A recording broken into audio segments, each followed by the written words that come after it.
അപ്പോൾ നമ്മളിന്ന് വെർച്വൽ ബോക്സിൻ്റെ മറ്റ് കോൺഫിഗറേഷനും കാര്യങ്ങളൊക്കെ പരിചയപ്പെടാം. ഞാൻ ഓൾറെഡി ഇപ്പോൾ ഇതിനകത്ത് വിൻഡോസ് ചെയ്തിട്ടുണ്ട്. ഞാൻ ഒന്ന് സ്റ്റാർട്ട് ചെയ്ത് കാണിച്ചു തരാം. നേരത്തെ ഞാൻ പറഞ്ഞിരുന്നു, കഴിഞ്ഞ പാർട്ടിൽ നമ്മൾ വിൻഡോസ് ചെയ്തതിന് ശേഷം അതുകൊണ്ട് അത് ബൂട്ടബിൾ CD ഇതിനകത്ത് ഉണ്ടായതുകൊണ്ടാണ് ഈ ഒരു ഇത് കാണിക്കുന്നത്. ഒന്നും പ്രസ് ചെയ്യാതിരുന്നു കഴിഞ്ഞാൽ അത് പോകും. അതിനകത്ത് ഒപ്റ്റിക്കൽ CDക്കകത്ത് ടിക്ക് നമുക്ക് ഒഴിവാക്കിയിടാം. ഓക്കെ, അപ്പോൾ ഡിസ്ക് അവിടെ നിന്ന് റിമൂവ് ആയിക്കോളും. ഓക്കെ, അപ്പോൾ ഇവിടെ അതാ സ്റ്റാർട്ടിങ് വിൻഡോസ് കാണിച്ചിട്ടുണ്ട്.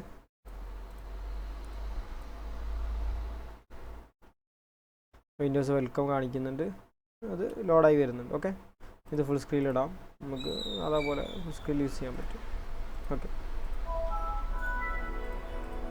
ഇത് ഫുൾ സ്ക്രീൻ ഈ വെർച്വൽ ബോക്സിൻ്റെ വേറെ കാര്യം, വെർച്വൽ ബോക്സിൽ എന്തൊരു സാധനം ഇനി ഫുൾ സ്ക്രീനായിട്ട് ഇനി കിട്ടണമെന്നുണ്ടെങ്കിൽ ഇത് ഇനി ഫുൾ സ്ക്രീൻ ആവാത്തൊരു പ്രശ്നം വരുന്നുണ്ടല്ലോ. ഈ പ്രശ്നത്തിന് പരിഹാരം എങ്ങനെ ഉണ്ടാക്കുക എന്ന് വെച്ച് കഴിഞ്ഞാൽ, ജസ്റ്റ് ഇവിടെ ഇങ്ങനെ താഴത്ത് പോയിട്ട് ഡിവൈസിനകത്ത് insert guest additional CD image എന്ന് പറഞ്ഞ് ക്ലിക്ക് ചെയ്യുക. അപ്പോൾ ഈ വിൻഡോസിനകത്ത് ഓട്ടോമാറ്റിക് ഒരു CD ഇൻസേർട്ട് ആവും. ആയിക്കോട്ടോ, അപ്പോൾ ഇവിടെ കമ്പ്യൂട്ടറിനകത്ത് കണ്ടോ, ഇവിടെ CD ഇൻസേർട്ട് ആയിട്ടുണ്ട്. ഒരു കണ്ടോ CD ഡ്രൈവ് എന്ന് പറഞ്ഞിട്ട് ഗസ്റ്റ് അഡീഷണൽ ഡിസ്ക് എന്ന് പറഞ്ഞിട്ട് ഇത് ക്ലിക്ക് ചെയ്യുക. വിൻഡോസിലാണെങ്കിൽ ഇത് ഡബിൾ ക്ലിക്ക് ചെയ്യാതെ തന്നെ ഇത് ഓപ്പൺ ആവും, ഓട്ടോ റൺ ഉണ്ട്. ലിനക്സിലാണെങ്കിൽ ഇതിൻ്റെ ഒരു ഫയൽ, ഒരു .sh ഫയൽ റൺ ചെയ്യണം. ഓക്കെ, ഇനി ഇത് കൊടുക്കുക. കൊടുത്തിട്ട് ഇത് ഇൻസ്റ്റാൾ ചെയ്ത് കഴിഞ്ഞാൽ നിങ്ങൾക്ക് ഇതിൻ്റെ ഫുൾ സ്ക്രീൻ വ്യൂ കിട്ടും. ഓക്കെ, ഞാൻ കാണിച്ചു തരാം. അതിപ്പോൾ ഏത് OS ഇതിൽ ചെയ്താൽ അങ്ങനെ തന്നെ കേട്ടോ. ചില ഈ വിൻഡോസിൻ്റെ നല്ല ലിനക്സ് ഒക്കെ ചെയ്താൽ ഫുൾ സ്ക്രീൻ വ്യൂ കിട്ടില്ല. പിന്നെ കാലി ലിനക്സ് ചെയ്യുമ്പോൾ അവരെ പിന്നെ OPA വെച്ചാൽ വെർച്വൽ ബോക്സിനായിട്ട് ഡെവലപ്പ് ചെയ്തിട്ടുള്ള ഫയൽ നിങ്ങൾ ഇമ്പോർട്ട് ചെയ്യുകയാണെങ്കിൽ ഫുൾ സ്ക്രീൻ കിട്ടും, പ്രശ്നങ്ങളൊന്നുമില്ല കേട്ടോ. അപ്പോൾ ഫുൾ സ്ക്രീൻ കിട്ടാൻ വേണ്ടിയിട്ടാണ് നമ്മൾ ഈ കാര്യങ്ങളൊക്കെ ചെയ്യേണ്ടത്. ഇവിടെ എന്നിട്ട് ഇത് ഇൻസ്റ്റാൾ ആവുന്നുണ്ട്. ഇത് ഫുൾ സ്ക്രീൻ ഇതൊന്ന് താൽക്കാലികം ഫുൾ സ്ക്രീൻ ഒന്ന് ഓഫ് ഇതാക്കി വെക്കാം. ഇൻസ്റ്റാൾ ഒന്ന് ചെയ്യട്ടെ. ഓക്കെ, റീബൂട്ട് കൊടുത്തു കഴിഞ്ഞാൽ ഫുൾ സ്ക്രീൻ കിട്ടും. അപ്പോൾ നമ്മൾ ഇന്നത്തെ വീഡിയോയിൽ നമ്മൾ പറയാൻ പോകുന്നത് ശരിക്കും ഇതല്ല, ഇതിൻ്റെ പിന്നെ മറ്റ് സെറ്റിങ്സ്, കോൺഫിഗറേഷൻ സെറ്റിങ്സ് വരും. പിന്നെ അതിൻ്റെ ഇടയിലായിട്ട് പറയാനുള്ളത്, നമ്മൾ അസീമിക്സിൻ്റെ വാട്സപ്പ് ഗ്രൂപ്പിൽ നിങ്ങൾക്ക് ജോയിൻ ചെയ്യാൻ വേണ്ടിയിട്ട് നിങ്ങൾ ചെയ്യേണ്ടത് ജസ്റ്റ് ഒരു വെബ് ബ്രൗസർ എടുത്തിട്ട് നേരെ അസീമിക്സ് ഗൂഗിളിൽ സെർച്ച് ചെയ്യുക. എന്നിട്ട് നേരെ അസീമിക്സ്.in എന്ന വെബ്സൈറ്റിനകത്ത് കയറുക. എന്നിട്ട് സർവീസസിനകത്ത് പോയിട്ട് അതിനകത്ത് കമ്മ്യൂണിറ്റി ഗ്രൂപ്പ്സ് എന്ന് പറഞ്ഞൊരു ഓപ്ഷൻ ഉണ്ട്, കമ്മ്യൂണിറ്റി ഗ്രൂപ്പ്സ്. അതിൽ ക്ലിക്ക് ചെയ്യാറ് പ്രസ് ചെയ്ത് കഴിഞ്ഞാൽ നിങ്ങൾക്ക് ഇവിടെ വാട്സപ്പ് ഗ്രൂപ്പിൻ്റെ ലിങ്ക് കിട്ടും. ഈ ക്ലിക്ക് ഹിയറിൽ ക്ലിക്ക് ചെയ്താൽ വാട്സപ്പ് ഗ്രൂപ്പിൻ്റെ ലിങ്ക് കിട്ടും. അപ്പോൾ അത് വെച്ചിട്ട് നിങ്ങൾക്ക് എന്ത് ചെയ്യാം, നമ്മുടെ വാട്സപ്പ് ഗ്രൂപ്പിൽ ജോയിൻ ചെയ്യാം. ഓക്കെ, ജസ്റ്റ് ഇതിനിടയിൽ ഒന്ന് പറഞ്ഞതാണ്. ഓക്കെ, അപ്പോൾ നമുക്ക് വീഡിയോയിലോട്ട് തിരിച്ചു വരാം. അപ്പോൾ വിൻഡോസ് ഇവിടെ ഓപ്പൺ ആയി. ഇനി ഇത് ഫുൾ സ്ക്രീനിൽ ഇട്ട് നോക്കാം നമുക്ക്. അപ്പോൾ കണ്ടോ, അത് ഫുൾ സ്ക്രീൻ ആയിട്ട് വന്നു. ഓക്കെ, അതിൻ്റെ ഫുൾ സ്ക്രീനായിട്ട് വരാനുള്ള കാരണം എന്താ വെച്ചാൽ ആ അഡീഷണൽ ഈ ഗസ്റ്റ് ഇമേജ് എന്ന് പറഞ്ഞ ഈ സാധനം നമ്മൾ ഇൻസ്റ്റാൾ ചെയ്തുകൊണ്ട് കേട്ടോ, അത് ഞാൻ ഇജക്റ്റ് ചെയ്തിട്ടുണ്ട്. ഓക്കെ, അത് ഇൻസ്റ്റാൾ ചെയ്താൽ മാത്രമേ നമുക്ക് എന്തെങ്കിലും ഒരു ഫുൾ സ്ക്രീൻ കിട്ടുള്ളൂ. ലിനക്സിലായാലും അങ്ങനെ തന്നെ കേട്ടോ. പിന്നെ ഇനി വെർച്വൽ ബോക്സ് ഉപയോഗിക്കുന്ന ആളുകളുടെ ശ്രദ്ധയ്ക്ക് അതിനകത്ത് ഇനി വേറെ എന്തൊക്കെ ഓപ്ഷൻസ് നോക്കുക. അടിയിലാണ് ഈ ടൂൾ ബാർ വരിക. ചെറിയ വിൻഡോയിലാണെങ്കിൽ മുകളിലാണ് ടൂൾ ബാർ വരിക. ഫുൾ സ്ക്രീൻ ആയി കഴിഞ്ഞാൽ താഴത്തായിരിക്കും. ഇത് വ്യൂവിനകത്ത് ഫുൾ സ്ക്രീൻ മോഡ് ഇട്ട് കഴിഞ്ഞാൽ നമ്മൾ ഈ ഒരു താഴെ ഭാഗത്താണ്. ഈ മെനുക്കകത്ത് എന്തൊക്കെയുണ്ട് നോക്കാം. ഫസ്റ്റ് ഫയൽ എന്നാണ് ഓപ്ഷൻ ഉണ്ട്. ഫയലിനകത്ത് നെറ്റ്വർക്ക് അങ്ങനത്തെ ഓപ്ഷൻസ് ആണ് ഉള്ളത്. രണ്ടാമത്തെ ഓപ്ഷൻ മെഷീൻ്റെ സെറ്റിങ്സ് ആണ്. സ്ക്രീൻഷോട്ട് എടുക്കാൻ ഫയൽ മാനേജർ അങ്ങനത്തെ കുറച്ച് സംഭവമാണ്. ഫയൽ മാനേജർ എന്തിനാണെന്ന് വെച്ച് കഴിഞ്ഞാൽ മറ്റേ വിൻഡോസിൽ ഇതിലേക്ക് കോപ്പി പേസ്റ്റ് ചെയ്യാൻ വേണ്ടിയിട്ടാണ്. അതിന് വേറെയും ഷോർട്ട് കട്ട് മെത്തേഡുകളുണ്ട്, ഞാൻ പഠിപ്പിച്ചു തരാം. പിന്നെ വ്യൂവിനകത്ത് ഇത് ഫുൾ സ്ക്രീൻ ഇടാൻ പിന്നെ സ്കെയിൽഡ് മോഡ് ഉണ്ട്. സ്കെയിൽഡ് മോഡ് ഇട്ട് കഴിഞ്ഞാൽ അവന് വലിച്ച് നീട്ടിയിട്ട് ഫുൾ സ്ക്രീൻ ആവും, അതുകൊണ്ട് വലിയ കാര്യമൊന്നുമില്ല. ഓക്കെ, പിന്നെ റെക്കോർഡ് ചെയ്യാനുള്ള ഓപ്ഷൻ ഉണ്ട്. ഇതിനകത്ത് റെക്കോർഡിംഗ് ഓപ്ഷൻ ഉണ്ട്, സ്ക്രീൻഷോട്ട് ഓപ്ഷൻ ഉണ്ട്, അങ്ങനത്തെ ഓപ്ഷൻസുകളൊക്കെ ഉണ്ട്. അതൊക്കെയാണ് നോക്കട്ടെ. പിന്നെ ഇൻപുട്ടിനകത്ത് കീബോർഡ് ഇൻപുട്ടിനകത്ത് പറഞ്ഞു കഴിഞ്ഞാൽ ഇപ്പോൾ കൺട്രോൾ ആയിട്ട് ഡിലീറ്റ് എന്നുള്ള കീ ഇതിലായിട്ട് അടിക്കണം എന്നുണ്ടെങ്കിൽ ഇൻസേർട്ട് കൺട്രോൾ ഡിലീറ്റ് അടിച്ചു കഴിഞ്ഞാൽ ഈ ഒരു വിൻഡോസിനകത്ത് കൺട്രോൾ ഡിലീറ്റ് ആവും, പ്രസ് ആവും. ഓക്കെ, മറ്റേത് നമ്മൾ ഇവിടുത്തെ കൺട്രോൾ ഡിലീറ്റ് അടിച്ചു കഴിഞ്ഞാൽ ഈ മെയിൻ PCക്കകത്താണ് ആകുന്നത്. ഓക്കെ, അപ്പോൾ ആ തമ്മിലുള്ള വ്യത്യാസം. പിന്നെ കീബോർഡിനകത്ത് ഒരുപാട് പ്രിൻറ്റ് സ്ക്രീൻ അങ്ങനെ ഓരോ സ്പെഷ്യൽ കീസ് നമുക്ക് അമർത്താനുള്ള ഓപ്ഷൻസുകളാണ് ഇതിനകത്തുള്ളത്. പിന്നെ നമുക്ക് ഇൻപുട്ട് നമ്മൾ കഴിഞ്ഞു. പിന്നെ നമ്മൾ അടുത്തത് ഡിവൈസിനകത്താണ് കുറേ കാര്യങ്ങൾ പഠിക്കാനുള്ളത്. ഇതിനകത്ത് ഡ്രാഗ് ആൻഡ് ഡ്രോപ്പ് എന്ന് പറഞ്ഞ ഓപ്ഷനിനകത്ത് ഉണ്ടോ, ഇത് ഡിസേബിൾഡ് ആണ്. ഇത് ഹോസ്റ്റ് ടു ഗസ്റ്റ് എന്ന് പറഞ്ഞു കഴിഞ്ഞാൽ ഹോസ്റ്റ് മെഷീനിൽ നിന്ന് ഗസ്റ്റ് മെഷീൻ എന്ന് പറഞ്ഞാൽ ഈ മെഷീനാണ്, അതിന് നമ്മുടെ മെയിൻ PCയിലോട്ട്. ഗസ്റ്റ് ടു ഹോസ്റ്റ് പറയുമ്പോൾ ഈ ചെറിയ ഈ ഗസ്റ്റ് PCന്ന് മെയിൻ PCക്ക് ഡ്രാഗ് ചെയ്യാൻ വേണ്ടി. പക്ഷെ ഇതെപ്പോഴും ഈ മോഡിലിട്ട് കഴിഞ്ഞാൽ നമുക്ക് എന്ത് ചെയ്യാമെന്ന് വെച്ച് കഴിഞ്ഞാൽ അങ്ങോട്ടും ഇങ്ങോട്ടും നമുക്ക് ഷെയർ ചെയ്യാൻ പറ്റും. എക്സാമ്പിൾ ഞാൻ കാണിച്ചു തരാം. അതിൻ്റെ ഉദാഹരണം ഇപ്പോൾ ഈ മോഡിലോട്ട് ഞാൻ മാറ്റി, എന്നിട്ട് ഞാൻ ജസ്റ്റ് ഇത് ഒന്ന് മാക്സിമൈസ് ചെയ്തു. എന്നിട്ട് ഞാൻ എന്ത് ചെയ്തു, ഇവിടെ ഇങ്ങനെ വെച്ചിട്ടുണ്ട്, ഇത് കോപ്പി ചെയ്തിട്ടുണ്ട്. എന്നിട്ട് താഴത്ത് ഇവിടെ ഞാൻ എന്ത് ചെയ്തു, ഒരു ഫയൽ ക്രിയേറ്റ് ചെയ്യാണ്. ഒരു ഫയൽ ടെസ്റ്റ് എന്ന് പറഞ്ഞ ഫയൽ ക്രിയേറ്റ് ചെയ്തു. അപ്പോൾ ടെസ്റ്റ് ഇതിനകത്ത് ഞാൻ ഹലോ എന്ന് എഴുതി വെച്ചിട്ടുണ്ട്. ഇവിടെ ഹലോ എന്നൊക്കെ എഴുതി വെച്ചിട്ടുണ്ട്. എന്നിട്ട് ഇത് ഞാൻ നേരെ ഇങ്ങോട്ട് കോപ്പി ചെയ്തിട്ട് ഇങ്ങോട്ട് വലിച്ചിട്ടുണ്ട്. ഇങ്ങോട്ട് വലിച്ചിടുമ്പോൾ ഇങ്ങോട്ട് എത്തേണ്ടതാണ്. കണ്ടോ ഇങ്ങോട്ട് എത്തും. ഓക്കെ, അപ്പോൾ ഇതാണ് അതിൻ്റെ ടെക്നിക്ക്. മനസ്സിലായോ? നമുക്ക് പെട്ടെന്ന് ഒരു ഫയൽ അവിടെ നിന്ന് ഇങ്ങോട്ട് കോപ്പി ചെയ്യണമെന്നുണ്ടെങ്കിൽ അത് ഓൺ ആക്കിയിട്ട് ഇങ്ങോട്ട് ഇട്ട് കഴിഞ്ഞാൽ അത് ഇങ്ങോട്ട് എത്തും. ഓക്കെ, അപ്പോൾ മനസ്സിലായെന്ന് വിചാരിക്കണം. അതുകൊണ്ട് കോപ്പി പേസ്റ്റ് ചെയ്യാൻ വേണ്ടിയിട്ടാണ്. പിന്നെ നമുക്കിനി അടുത്ത ഓപ്ഷൻ നോക്കാം. അടുത്തത് നമുക്കിനി ഇതിനകത്തുള്ള ഓപ്ഷൻ എന്ന് പറഞ്ഞു കഴിഞ്ഞാൽ ഇതിനകത്ത് ഡിവൈസിനകത്ത്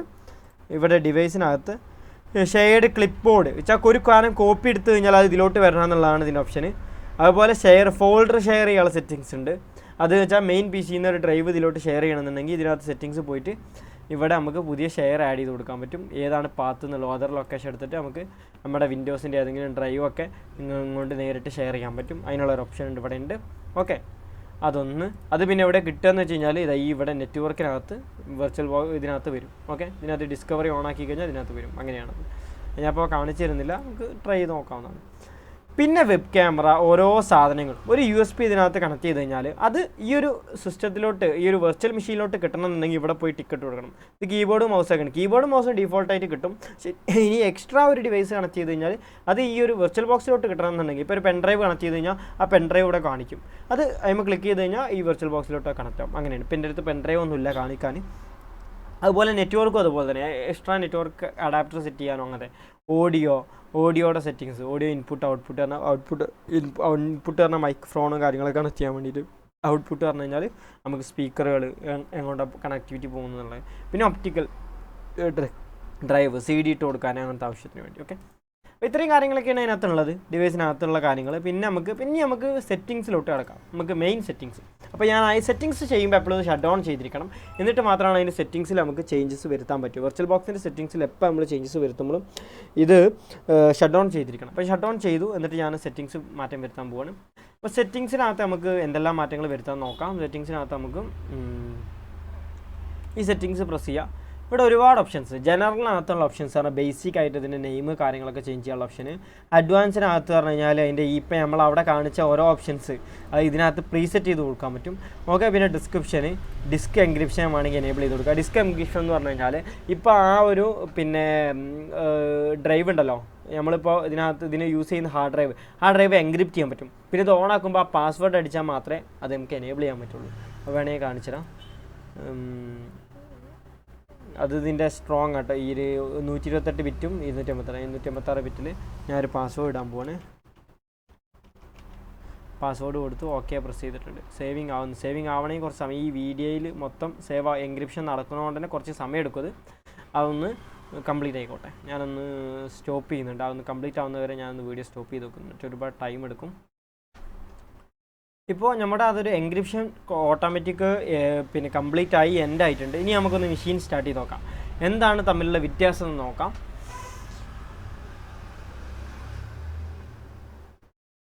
ഇവിടെ സ്റ്റാർട്ടിങ് വെർച്വൽ മെഷീൻ കാണിക്കുന്നുണ്ട്. ഇപ്പോൾ കണ്ടോ, ഇപ്പോൾ ഇവിടെ ഉണ്ട് ഡിസ്ക് എൻക്രിപ്ഷൻ എന്ന് പറഞ്ഞിട്ട് കാണിക്കുന്നുണ്ട്. ഇപ്പോൾ ഇവിടെ ഞാൻ ആ പാസ്വേഡ് എൻ്റർ ചെയ്താൽ മാത്രമേ ഈ ഒരു ഡിസ്ക് ഇതിനകത്ത് ഇനി വർക്ക് ചെയ്യിപ്പിക്കാൻ പറ്റുമോ. കംപ്ലീറ്റ് പ്രൊട്ടക്ഷനാണ് നമുക്ക് കിട്ടാൻ പോകുന്നത്. മാത്രമല്ല ഈ ഒരു ഡിസ്ക് ഇമേജ് ലീക്ക് അയച്ചിട്ട് ഇതിനകത്ത് നിന്ന് ഡയറക്റ്റ് നമുക്ക് അവർക്ക് എടുക്കാനും പറ്റില്ല. കാരണം ഈ എൻക്രിപ്ഷൻ ഡീക്രിപ്റ്റ് ചെയ്താൽ മാത്രമേ, ഈ ഒരു പാസ്വേഡ് ഡീക്രിപ്റ്റ് ചെയ്താൽ മാത്രമേ ഇത് അവർക്ക് എടുക്കാൻ പറ്റുള്ളൂ. അപ്പോൾ ഞാനത് എൻക്രിപ്ഷൻ പാസ്വേഡ് കൊടുത്തു, ഓക്കെ പ്രസ് ചെയ്തു. അപ്പോൾ നമ്മുടെ OS ലോഡ് ആവുന്നതാണ്. കണ്ടോ, അപ്പോൾ സ്റ്റാർട്ടിങ് വിൻഡോസ് എന്ന് പറഞ്ഞിട്ട് OS ലോഡ് ആവുന്നത്. ഇതാണ് അതിൻ്റെ ഡിഫറൻസ്. എൻക്രിപ്ഷൻ എന്ന് പറയുന്ന മെക്കാനിസം ഇതാണ്. ഓക്കെ, ഡിസ്ക് എൻക്രിപ്ഷനാണ് ഇപ്പോൾ നമ്മൾ ചെയ്തത്. ഓക്കെ, അപ്പോൾ എന്തായാലും ഞാൻ ഇത് ഓൺ ആയതിന് ശേഷം നേരെ ഷട്ട് ഡൗൺ കൊടുക്കുകയാണ്. അപ്പോൾ ഇനി അടുത്ത സെറ്റിങ്സിലോട്ട് നമുക്ക് പോവാം. ഓക്കെ, ഇപ്പോൾ ഇത് ഫുൾ സ്ക്രീനിൽ ഇടുന്നുണ്ട്. ഇപ്പോൾ ഇത് ലോഡിങ് ആവുന്നുണ്ട്.